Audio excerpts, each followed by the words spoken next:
My name is Paula. I'm 30 years old. I've built a life that, for the most part, feels steady. I work as a freelance programmer, 8 years in the field since college.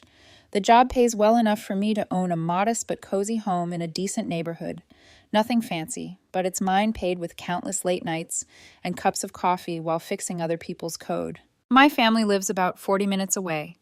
Mom Linda, who works part-time at a retail store, Dad Frank, who does construction whenever he finds work, and my younger sister Kayla, 24, who's been figuring herself out since graduation.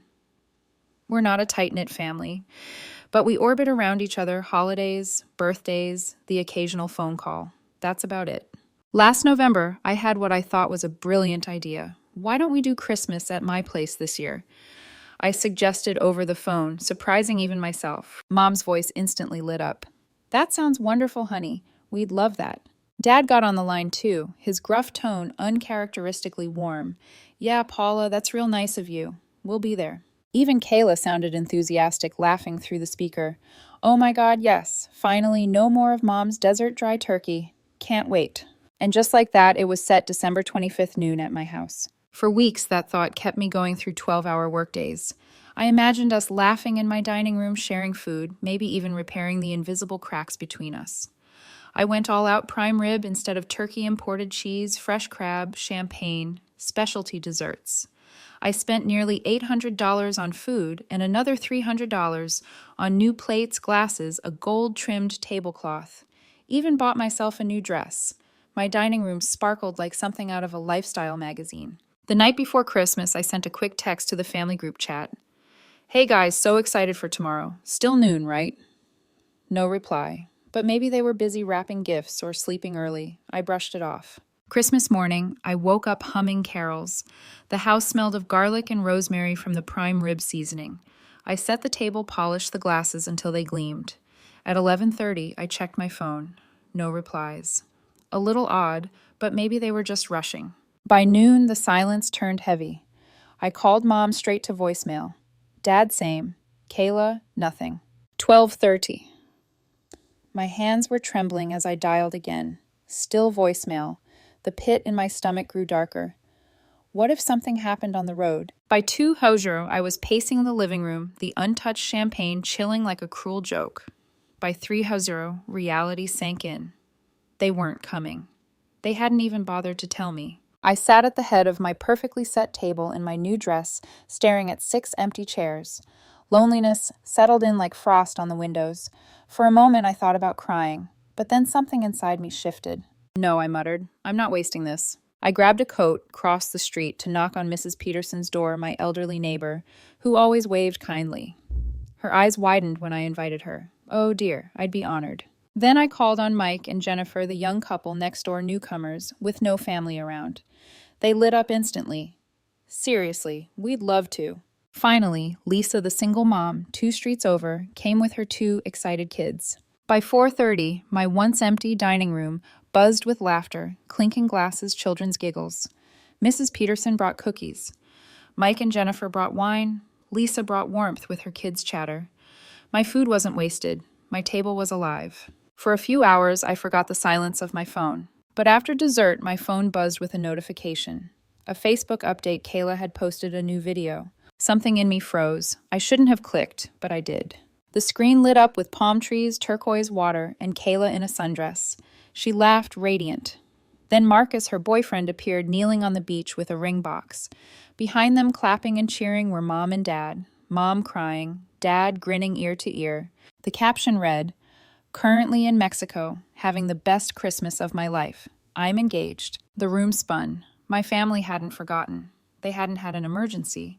They had chosen to spend Christmas on a beach celebrating Kayla while I waited like a fool at my empty table. I stared at the frozen image of them hugging, my neighbor's laughter fading into background noise.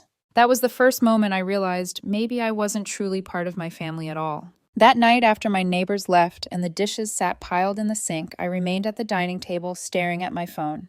The Facebook video looped silently, the image of my parents hugging Kayla, faces glowing in the Mexican sun. I thought back to my mother's usual words, family first. The phrase that had always been thrown at me whenever money was tight or sacrifices had to be made.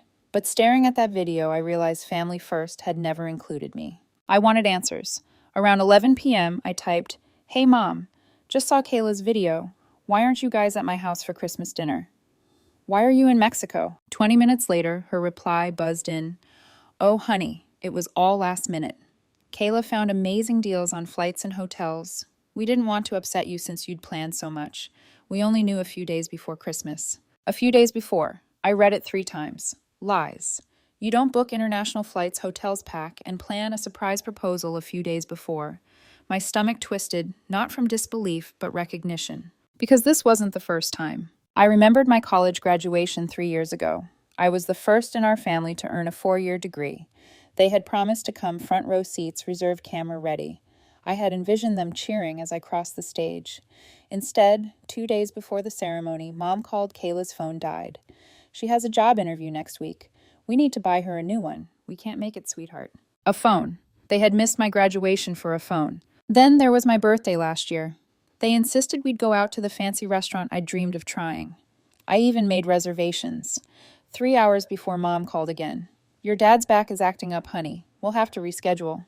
But later, scrolling through Facebook, I saw Dad at a sports bar with friends, beer in hand, back looking miraculously fine. And the money. Oh, the money. Over the years, I'd loaned them almost $15,000. It always came with promises, just until Dad's paycheck comes in. "We'll pay you back after tax season." Not once had they returned a cent. When I reminded them, they made me feel petty. "You should be happy to help family." My hands curled into fists as I sat there that Christmas night. A reel of disappointments played in my mind, sharper and more humiliating than ever. I whispered to myself, "They only remember me when they need something." The realization was like swallowing glass. For so long I had told myself these were small mistakes, bad timing accidents. But now, staring at that frozen Facebook video, I couldn't deny the truth. It was a pattern of broken promises, a pattern of Kayla always being the priority, a pattern of me being the safety net, the afterthought. And yet, some part of me still wanted to believe I mattered, that if I confronted them, they'd feel remorse, maybe even apologize. I didn't reply to Mom's message. What was the point?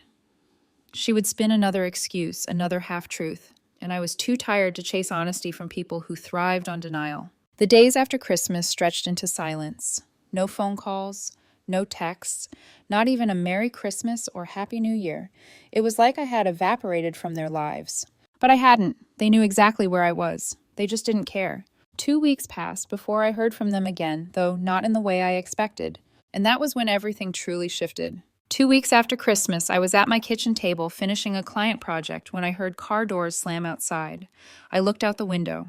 My parents' dented Honda sat in the driveway. Mom, Dad, and Kayla got out smiling, chatting as if they hadn't vanished from my life for the last 2 weeks. The doorbell rang. I froze for a moment, then inhaled sharply and opened the door. Paula Kayla chirped, stepping inside without waiting. She wore a beige coat, her engagement ring catching the afternoon light. My parents trailed behind, settling into the living room like it was theirs. "What do you want?" My voice came out flat. They blinked at me, startled, as though I were the one being rude. Kayla pulled a folder from her purse, her smile too rehearsed. "These are the estimates for my wedding." She spread the papers on my coffee table like a proud project. "Look at this diamond." She lifted her hand, the ring glinting. "I already saw it," I said coldly. "In your Mexico video, the one from Christmas Day." The air tightened. Dad cleared his throat. "Paula, don't be offended. That trip was a complete surprise. We only found out a couple of days before Christmas." "You planned it," I cut in. "Flights, hotels, a proposal. Don't insult me." Mom's face twitched, but she pressed on. "Sweetheart, this isn't about Christmas. This is about Kayla's future." I glanced down at the papers. Venue rental, catering, designer gown, flowers. The total stared back at me like a slap $50,000. Kayla's eyes shone with expectation. "So I need you to give me $50,000. My head snapped up. "Excuse me?" Mom leaned forward, her tone almost casual. "We know you have that much in your savings. You've been saving for years, for that country house you always talk about. But a house can wait. This," she gestured at Kayla, "this is a once-in-a-lifetime event." I laughed, bitter and sharp. "A house is also once in a lifetime. And it's my life, not hers." Dad's jaw tightened. "We're one family. We support each other. You can save for a house later, but Kayla's wedding is now." Kayla crossed her arms, her voice rising. "I can't believe how selfish you're being. You've always had it easier. Your job, your house, your savings, and you can't even help your little sister. The word selfish stung like a lash. My blood pounded in my ears. Selfish? You ditched me on Christmas. You ignored me for 2 weeks. And now you barge in demanding $50,000. And I'm the selfish one. Mom's voice sharpened. You're just jealous. Jealous your little sister is getting married, and you don't even have a boyfriend. The words pierced deeper than I expected. I bit the inside of my cheek, refusing to give her the satisfaction of seeing me falter. Kayla's eyes welled with tears. If you don't help me, my wedding is ruined. Do you want to destroy the happiest day of my life? Dad stood abruptly, his voice rising. We already told Marcus's family that our eldest daughter would cover the wedding. Do you know how humiliating it will be if we go back on that? That's your problem, not mine, I snapped. You shouldn't have promised what you couldn't deliver. You just have to help us, Mom insisted, her voice cracking into desperation. No, I said firmly. My throat tightened, but my words were steady. I'm not giving you a cent. The silence that followed was deafening. For a long moment, they just stared at me, as if I'd spoken a foreign language. Then the shouting began. Mom screamed that I was ruining Kayla's future out of spite. Dad accused me of being ungrateful after everything they'd done for me. Kayla sobbed, calling me bitter, cruel, heartless. I stood, my hands shaking. Get out of my house. Paula, don't be ridiculous, Mom snapped. I'm serious. Leave now or I'm calling the police. Dad scoffed. You wouldn't dare. Try me. I pulled out my phone, my thumb hovering over the screen. They saw I wasn't bluffing. Slowly, angrily, they gathered their things. Kayla's mascara streaked down her cheeks as she wailed, You're destroying my life. You're supposed to be my sister. I met her gaze cold as ice. Being your sister doesn't make me your bank account. The door slammed behind them, rattling the frame. I stood in the silence of my living room, heart pounding, my body trembling with rage and adrenaline. But deep down, I knew this wasn't over. Not by a long shot. The next morning, my phone buzzed before I'd even finished my first cup of coffee. It was Grandma. Paula, sweetheart. Her frail voice wavered. Your mother told me everything. You need to help Kayla. She's so young, and this wedding is the most important day of her life. No, Grandma, I said softly, though my pulse was racing. I don't need to. She just graduated. She needs her family. Can't you postpone your house plans for a few years? It would mean the world to her. She needs to learn responsibility, I replied firmly. I'm not giving her $50,000. Her sigh crackled through the phone, thick with disappointment. You've changed, Paula. You're colder than I remember. I swallowed the lump in my throat and hung up. 10 minutes later, my aunt called. Paula, don't be stubborn. You have the means. Kayla's wedding is a once-in-a-lifetime event. Your country house can wait. I actually laughed. You've been married 3 times, Aunt Sarah. Weddings clearly aren't once in a lifetime. She went silent for a moment before snapping, That's not the point, and hanging up. And so it began a flood of calls, texts, voicemails, cousins I hadn't spoken to in years, distant relatives, even family friends, each repeating the same refrain. I was selfish, jealous, unfair. Family should come first. By the end of the week, my phone felt like a weapon being turned against me. The worst was Kayla herself. One cold Thursday evening, I heard banging on my front door.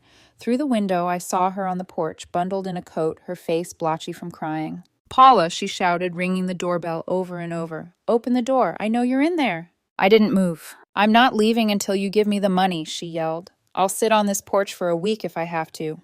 I finally shouted back through the closed door. Go ahead. Knock yourself out. She screamed, kicked at the doormat, then sat down on the steps. For hours she sat in the cold, calling my name, crying, begging. I put on noise-canceling headphones, made lunch, did laundry, worked at my laptop. Occasionally I peeked out the window. There she was, small, shivering, stubborn. At 6 p.m., she finally stormed off, but not before yelling one last time. You're destroying my life. I hope you're happy. I collapsed onto my couch, drained. The calls continued for days. Relatives took turns tag-teaming me. I blocked numbers one by one. First my parents, then Kayla, then every aunt, uncle, cousin, and friend of the family who thought they had the right to demand my money. But blocking them wasn't enough. Their voices still echoed in my head. Selfish, jealous, bitter. For 30 years, I had bent myself into knots, trying to prove I was a good daughter, a good sister, a good family member. And what did it earn me? An empty chair on Christmas. A demand for $50,000. That was the moment I knew. If I wanted peace, real peace, I would have to cut them off entirely. Not just the calls, not just the texts. Everything. The silence after I blocked the last number was eerie. For the first time in weeks, my phone stopped buzzing, but my chest still hummed with the phantom vibration of calls that no longer came. I sat at my kitchen table, staring at the gold-trimmed plates I'd bought for Christmas. They glimmered under the light, mocking me. They weren't symbols of family, they were reminders of an illusion I'd desperately tried to believe in. That was when the idea formed. The next morning, I called my realtor, Janet. "It's Paula. I want to sell my house." She hesitated. "Sell? Are you looking to upgrade or downsize?" "Neither," I said, sharper than intended. "I want out. Somewhere far enough that my family can't show up at my door. The suburbs, maybe. Somewhere quiet." There was a pause. Then, professional as ever, Janet said, "All right. We can make that happen." Within days, my house was listed. Strangers walked through the rooms, commenting on the layout, the garden, the light. I walked behind them like a ghost, my eyes already detached from the walls I once thought I'd grow old in. Packing was harder. Every box became a battlefield of memories. Family photos where I stood awkwardly at the edge, birthday cards with quick impersonal signatures, Christmas ornaments given out of obligation. One by one, I dropped them into donation bags. The act felt brutal, but also cleansing, like peeling off a heavy coat I'd been forced to wear all my life. Mrs. Peterson, my elderly neighbor, knocked one evening as I carried boxes to the car. "Oh, Paula, are you leaving?" "Yes," I admitted softly. "It's time." Her kind eyes shimmered. "I'll miss you, dear. But after what your family did, maybe this is for the best." I hugged her, holding on longer than expected. "Thank you for coming to my Christmas dinner. You were the only one who made it feel real." She patted my hand. "That's because you treated us like family. Don't forget that, Paula. Blood doesn't make family, love does." Those words stayed with me as the moving truck pulled away a week later. The new house was an hour outside the city, with a yard big enough for a garden and silence deep enough to hear my own thoughts. It wasn't the countryside dream yet, but it was mine, untouched, safe. I told no one, not even distant cousins. I wanted to vanish from their map, a missing puzzle piece they couldn't place. But word traveled fast anyway. A week later, Mrs. Peterson called. "Your parents came by today. They saw the new tenants moving in and asked if I knew where you'd gone. They didn't like my answer." "Did you tell them anything?" My voice cracked. "Of course not, dear. After what they did, I wouldn't give them the time of day." That same night, I received an email from my mother. The subject line burned. "How could you do this to us?" Her message was long, venom masked as guilt. She wrote about how cruel I was to abandon my family, how heartless it was to keep secrets. Then came the threat: "If you don't give us the $50,000, you're not invited to Kayla's wedding." I laughed out loud alone in my new kitchen, as if that were punishment, as if being excluded from their celebration was something I feared instead of something I welcomed. I deleted the email without responding. For the first time in my adult life, the silence felt like freedom. 6 months slipped by in my new home like water through my hands. I worked longer hours, but it didn't feel like punishment anymore. The silence of the suburbs wrapped around me like a protective cloak. I slept deeply without my phone buzzing at all hours. I ate better. I even started sketching again, something I hadn't done since college. For the first time in years, I felt light. And yet curiosity is a stubborn thing. One rainy afternoon, I sat at my desk with a mug of tea and opened Facebook. Against my better judgment, I typed my sister's name. Her page loaded slowly, as if the internet itself was warning me not to look. But I looked. No photos of bridal showers. No excited countdowns. No extravagant wedding pictures. Just random selfies, brunch shots, vague inspirational quotes. I scrolled back months and then I saw it.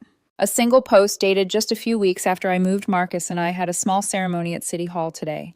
Thanks to everyone who supported us. That was it. No white gown, no glittering ballroom, no grand honeymoon. A City Hall ceremony.